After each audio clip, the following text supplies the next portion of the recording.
আজকে রাজনৈতিক দলগুলোর উপর অনেক বড় দায়িত্ব।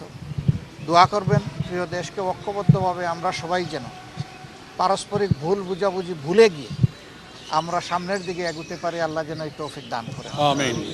আদর্শ এবং কৌশল দলগুলোর ভিন্নতা থাকবে, সেই লড়াই হোক বুদ্ধিভিত্তিক, সেই লড়াই হোক যুক্তির, এবং সেই লড়াই হোক মানবতার কল্যাণ। দেশ নয়, ব্যক্তি নয়, জাতিই বড় কথা। ব্যক্তি নয়, দল নয়, জাতিই বড় কথা। সেই কথার উপরে আমরা যেন রাজনৈতিক দলগুলো আমাদের পথ রচনা করে সামনে এগোতে পারি। আল্লাহ সেই তৌফিক দান করুন। আমরা বেদনাদায়ক এই হত্যাকাণ্ডে তার মা সহ পরিবারের সদস্যবৃন্দ, তার সংগঠনের সহকর্মীবৃন্দ এবং তাকে যারা ভালোবাসতেন, যারা আঘাত পেয়েছেন, আমরা তাদের সকলের প্রতি সমবেদনা জ্ঞাপন করছি। আল্লাহ তাআলা তাদেরকে শান্তি দিন, সবর দিন, ধৈর্য ধারণ করার তৌফিক দান করুন। গতকালের জানাজায় বারবার উচ্চারিত হয়েছে, খুনিদেরকে আমরা গ্রেপ্তার হয়েছে, শাস্তি পাচ্ছে, এটা আমরা দেখতে চাই। সরকার এ পর্যন্ত যা করেছেন তাতে জনগণ মোটেই সন্তুষ্ট না। জনগণের দাবি, আশা করি প্রধান উপদেষ্টা সহ উপদেষ্টা মণ্ডলী সেখানে উপস্থিত ছিলেন, তারা জনগণের পালস বুঝতে পেরেছেন।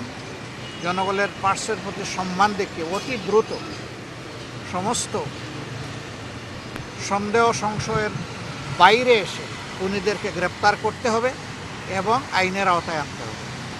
এই দেশ, এই জাতি আমাদের দেশ এবং জাতির পাহারাদারি আমাদেরকেই করতে হবে। কোনো কালো চিলকে আমাদের ভাগ্যে আর ছু মারার কোনো সুযোগ আমরা দেব না। এটাই ছিল তাদের অঙ্গীকার।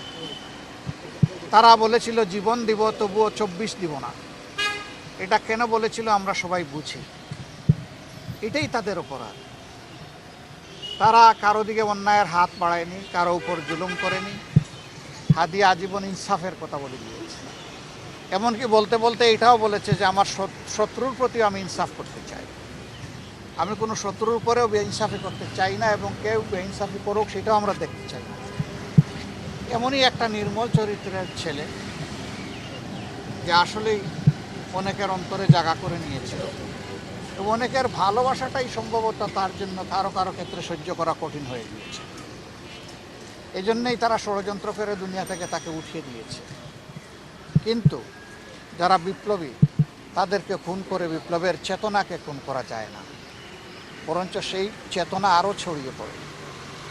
গতকালকের জানাজা সারা দুনিয়া প্রত্যক্ষ করেছে, এবং আমরা মনে করি সারা দুনিয়ায় জানাজার সাথে মানসিকভাবে সম্পৃক্ত ছিল।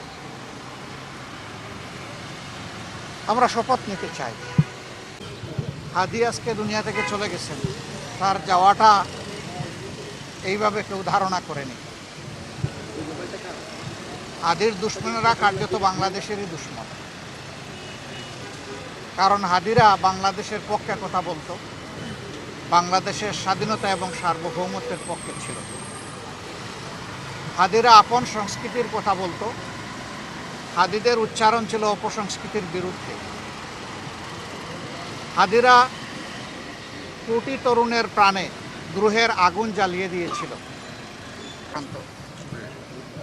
আমরা সবাই জানি 24-এর গণবিপ্লবে যারা সম্মুখ সারিতে থেকে গিয়েছেন, তাদের একজন আপনজন ছিলেন শহীদ শরীফ ওসমান সাদি।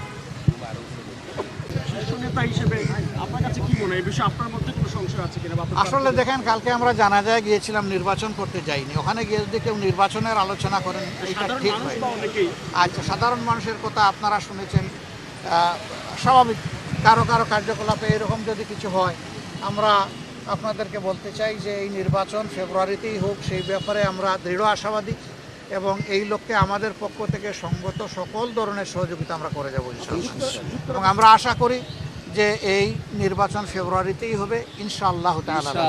তবে নির্বাচনটা যেন সুষ্ঠু হয়, মানুষের কাছে গ্রহণযোগ্য হয়, জনমতের প্রতিফলন ঘটে, এবং এখানে যেন অন্য কিছু কেউ চিন্তা না করে।